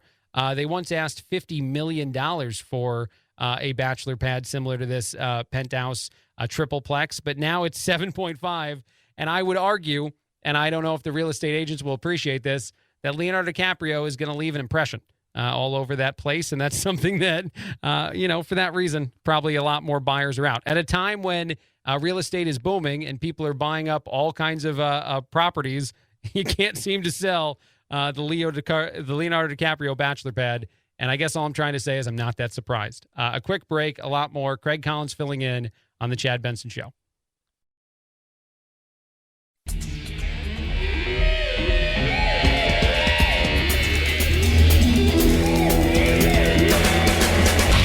You go, boy. This isn't about right or left. This is just about right and wrong. Right you are, Chad. The Chad Benson Show. This is the Chad Benson Show. My name is Craig Collins filling in. Chad will be back after the holidays. A U.S. probe is looking into if Tesla drivers are potentially playing video games while behind the wheel of the, at times, self-driving vehicle. This is crazy. The idea, and I've seen some viral videos of what look to be Teslas driving themselves, or a dog driving a Tesla at one point, and people thinking how funny those moments are. However, I guess the cars require you to touch the wheel every 30 seconds or so in order for the self-driving function to continue to work. But now, apparently, there's the idea that someone might set up a screen of some kind, a cell phone, a tablet, on their dash, just like you've seen, and just touch the wheel, or maybe casually every so often touch it, and play a video game while moving around in your car. Not necessarily Tesla's fault, but certainly something that I hope winds up demonstrating how stupid and terrible of an idea that is. I was just surprised that there's actually a probe by the National Highway Traffic Safety Administration into this exact idea and what it really says about people who don't want to be, I guess, driving their vehicle anymore, but want it to drive for them. I can't believe I want to say this on the radio, and yet I'm gonna say it. You should not play a video game while behind the wheel of you shouldn't do that. That's not something you should do. I'm sure that even Elon Musk, if he had been asked about that during his recent interview, would say that, yeah, that would be wrong. That would not be smart. You would be making a big mistake. And I only laugh because of how horrible it is, because I'm sure accidents that have been caused by people doing something as dumb as that are not funny to me or you. It's just so startling to think that those are some of the things that we have to even look into. All right, moving on. I thought this was interesting and maybe a little funny. A Kent State offensive lineman threw up during a game that happened last night during a college football game, the Potato Bowl, because of the way in which he moved as an offensive lineman. And you actually hear a very quick explanation. Well, not an explanation, just a calling out of the motion on the play-by-play. He actually got flagged for a false start. I don't know why he wasn't feeling well. I don't know what they did to make him feel better to not have this happen again. But that's got to sting twice for you to be on television playing in a college football game, not feeling well enough to go ahead and let something out, and then to get a flag for doing so. Touchdowns, and the big guys up front flinch a little bit. And the big guys up front flinch a little bit. Yeah. By the way, if I was one of the other big guys up front standing next to this person who just let some stuff go, I think that my first initial reaction to that would probably be the exact same thing. I would flinch a little bit, to say the very least, probably do more than just flinch a little bit. But like I said, there was a flag on the play, and then you got to go back and explain to the coach or explain to whoever else, anybody going on, anybody asking you questions that, yeah, I'm not feeling well. And also, there's a flag. Also, I'm in a bit of trouble. I'm sorry. That one's on me and my my needing to vomit. I don't know. I feel like maybe you could take that back, right? Like if you're being a little bit more of a human being about it, you just react and say, okay, we get it. We know that is more, and I don't know. I mean, I guess there's probably people that are saying that of course needs to be a flag because it's definitely pretty obvious motion, which would essentially, I guess, be a false start. All right, I want to shift gears one more time, talk about a couple other things going on in the world of just the actual news, I guess, the most valuable information for you. And I'm so curious about this one aspect moving forward that our president was talking about yesterday, of an ability to try to get a test from the 500 million or so tests that will be made available to the American people. You got to go through phone numbers or online ordering processes to get something from the government that you have to ask for. That's going to be a train wreck of a thing. This is going to be implemented in the most ridiculously awful, terrible way possible. You have tons of people out there saying that the amount of tests we actually need is much, much more than that, and on a monthly basis, the kind of thing that a lot of Americans would be looking into. And plus, just adding and allowing for that many at-home tests to just randomly be asked for, I feel as though it can be an abused system fairly easily, too. I wonder how long it will take for someone to wind up stockpiling a whole bunch of them and being like, thanks for that, government. And this all comes on the heels of more and more viral videos and viral discussions as to whether or not testing is all that important as we move forward in the world of the coronavirus and the pandemic, because the likelihood of you having a breakthrough case is actually really high. And there is this one other piece of audio, and I haven't played it, and I'm not even sure we'll actually have time to get to all of it. But this is another medical professional popping up on one of the news talking heads and saying that even though it might all sound, scary to some, or it might sound like we're getting back into some of the doldrums of the coronavirus pandemic and not out of it like we felt like we've been for so long, breakthrough cases specifically could actually create the end of coronavirus, because breakthrough cases are cases that are often very mild and create very strong immune responses. Again, according to yet another of the medical talking heads that pops up on television. But I wanted to pass that along before I take a break and get out of here for a bit, because it is important to realize that all these doom and gloom versions of conversations you're going to get right before the holidays are maybe not necessarily what all the medical experts are saying, and not what all the medical experts are thinking in the world of a variant of coronavirus that might be really good at breaking through vaccine protections to some degree. So that's a little bit of hope, a little bit of positivity on this almost holiday weekend. I look forward to talking again soon. Craig Collins filling in on the Chad Benson Show.